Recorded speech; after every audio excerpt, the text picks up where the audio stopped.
देखो दलर सभापति श्रीजुक्त नवीन पट्टनायक जहा रहिबो आलोचना रहिबो दल को निश्चित भाव में जदि से चाहिए जे सुजाता मैडम दल को आसतु दल रे समस्त संगे मिसी काम करंतु आमे माने निश्चित भाव में स्वागत करिवु। मिशन शक्ति की जेपरि मैडम आगो को नैथिले आपण नारी हिसाब रे चाहिए कि नारी हिसाब रे नुह मु से विभाग रे तळे मंत्री थिली सुजाता मैडम सेक्रेटरी थिले प्रत्येक महिला केमती सशक्त हेबे तांकर लक्ष्य थिला। तेणु आपण देखिथे मिशन शक्ति गोटे प्रोजेक्ट को गोटे स्वतंत्र विभाग करके जेतळे 5000 टंका 5000 कोटी रो प्रोजेक्ट को से जेतळे आगु को बढ़ाई नै कि ओडिसा को गोटे सशक्त मॉडल रे नै परिणत करथिले।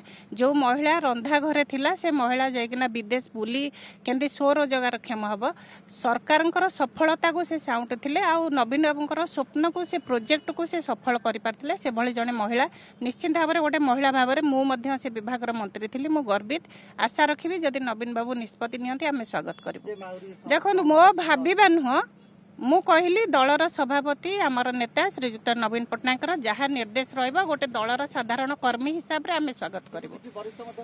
देखो किए विरोध करिवे किए कोन करिवे सेटा तांकर व्यक्तिगत मत दलर मत नुह दलर नेता जहाँ आमको निर्देश देबे आमे काम करिबु।